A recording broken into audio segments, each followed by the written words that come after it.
Presidente.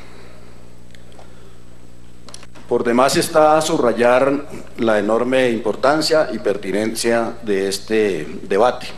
Cobra una actualidad enorme con la coyuntura que están atravesando los diálogos de paz de La Habana.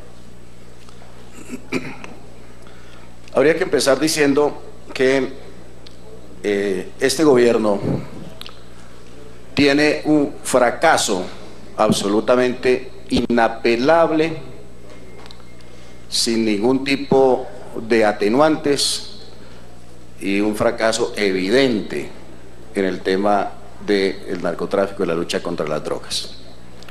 Los hechos lo demuestran de una forma absolutamente contundente. La siembra de coca, las hectáreas sembradas de coca, prácticamente se han duplicado, según todas las fuentes, las de Naciones Unidas, las del Departamento de Estado. Se duplicó el hectareaje de coca durante el gobierno del presidente Juan Manuel Santos. No se puede decir de ninguna manera que Colombia no haya tenido éxito en la lucha contra las drogas. Sí ha habido éxito en la lucha contra las drogas. O sea, esta no es una batalla perdida que no se pueda ganar. Lo demuestran también las cifras. Miren, en el año 2001 había, según el Departamento de Estado, 170.000 hectáreas sembradas de coca. Para el año 2012, o sea,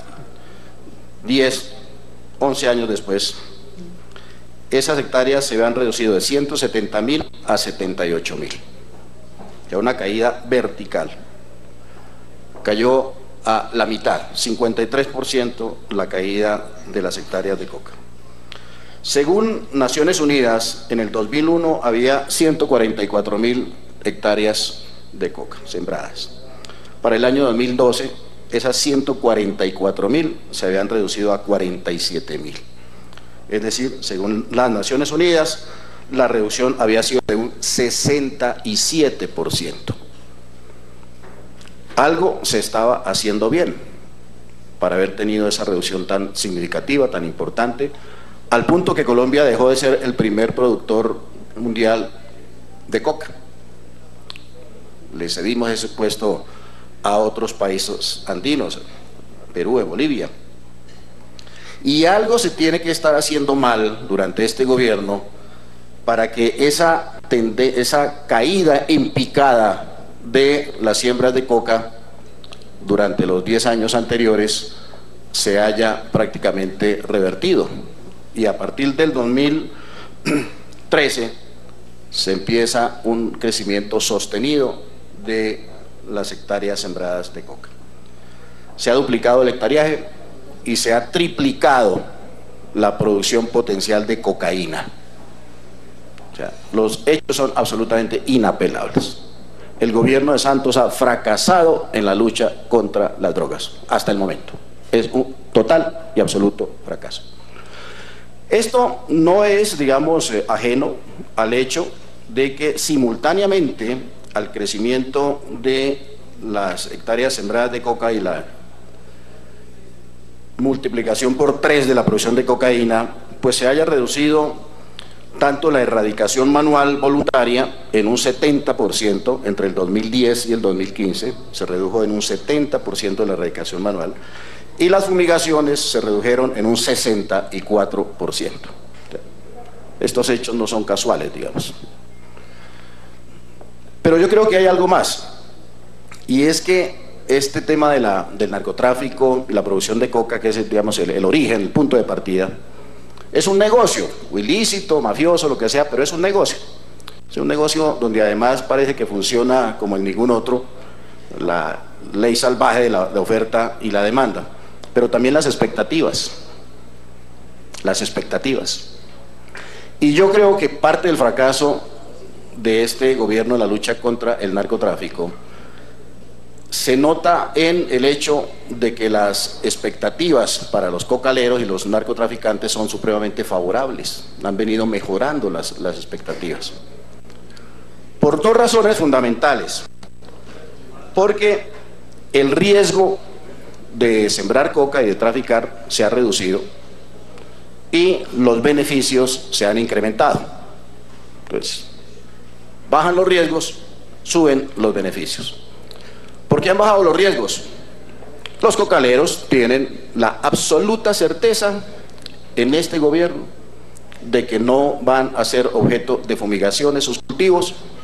Ya el presidente Juan Manuel Santos lo ha ratificado en semanas anteriores. No va a haber más fumigaciones, tranquilos, no va a haber fumigaciones. Y la erradicación voluntaria se ha relegado hacia un futuro indeterminado, mientras que la erradicación forzosa prácticamente se ha descartado. Entonces, sin fumigación y sin erradicación forzosa manual, pues no hay ningún riesgo para sembrar coca. De hecho, aunque no lo digan las leyes, de hecho, en Colombia se ha legalizado los cultivos de coca. Hay una legalización de hecho. El Estado no está procediendo contra esos cultivos. Y simultáneamente, en los acuerdos de La Habana, se ha establecido que la erradicación va a ser únicamente voluntaria, concertada, gradual, después de que el Estado haya hecho grandes inversiones, y voluntaria la erradicación, después de que el Estado haya hecho grandes inversiones en las zonas cocaleras. Eso ha generado un incentivo absolutamente perverso para sembrar coca. La consigna de las FARC en todos los sitios donde tiene presencia y control territorial y tiene el negocio de la coca, pues ha sido obvia: a sembrar coca hay que multiplicar, está financiando. Nos contaban amigos del Caquetá en semanas recientes cómo las FARC está financiando aceleradamente los cultivos de coca. Está entregando créditos muy blandos a los campesinos para multiplicar las siembras de coca. Y los campesinos, como tienen la seguridad de que no va a haber fumigación y no va a haber erradicación forzosa, pues aceptan esos créditos, obedecen a las FARC, porque adicionalmente se les dice y se les advierte que campesino que tenga coca va a ser beneficiario privilegiado de los programas del gobierno del posconflicto, programas de salud, de educación, de vivienda, de infraestructura, de mercadeo, etcétera, etcétera, etcétera. Y los campesinos que no tengan coca, pues no van a tener ese acceso privilegiado a esos bienes públicos. Entonces, un incentivo absolutamente perverso para sembrar coca. Eso es lo que está explicando por qué se han duplicado en menos de 3 años los cultivos de coca y se ha triplicado la producción de cocaína. Ese incremento de las expectativas favorables y esa caída casi al mínimo o a nada del riesgo de sembrar coca y de producir cocaína. El gobierno ha tratado de argumentar que la suspensión de los cultivos de coca se debió a un informe que señalaba que era potencialmente cancerígeno el uso del glifosato. Digamos que en esto podríamos decir que hay prácticamente un vacío científico, porque igual puede uno citar muchos estudios que señalan que efectivamente el glifosato es dañino para la salud y que ocasiona daños, etcétera, y otros estudios que señalan que no hay riesgo para los humanos. Solamente voy a citar un par de estudios acá. Uno de la OEA, que señala que, dice, abro comillas, en Colombia no representa un riesgo apreciable las exposiciones potenciales al glifosato y Cosmoflux, como se utiliza para la erradicación de la coca y la amapola en Colombia, no representan un riesgo apreciable para los humanos. Eso dice un estudio de la OEA, y un estudio de la Organización Mundial de la Salud señala que es improbable que el glifosato presente un riesgo cancerígeno a los humanos por la exposición a través de la dieta. Eso dice otro estudio. Así que no hay, digamos, estudios concluyentes, pues no los hay. Hay unos que dicen que sí, hay otros que dicen que no. Pero el glifosato se ha seguido utilizando en la agricultura comercial ampliamente. 2 minutos adicionales para el senador Rangel. De manera masiva en muchos cultivos comerciales. Parece que los efectos cancerígenos y dañinos para la salud de la utilización del glifosato es solamente cuando se utilizan contra la coca y no cuando se utilizan en cultivos como defoliante, en cultivos lícitos. Ahí no produce cáncer, es una situación un poco extraña. Termino con lo siguiente.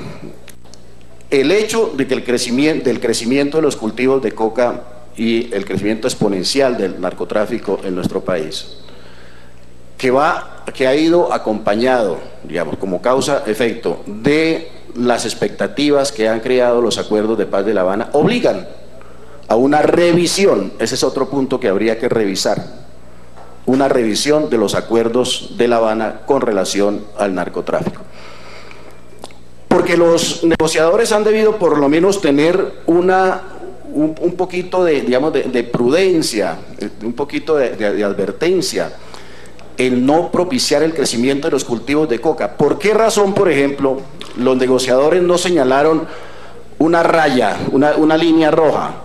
Los cultivos de coca que van a tener ese trato favorable considerado por parte del Estado son los existentes hasta el año 2012, cuando se iniciaron los diálogos de paz. De ahí en adelante se considera que esos cultivos no van a tener trato y se va a aplicar una política rigurosa de erradicación, de fumigación y de erradicación manual forzosa.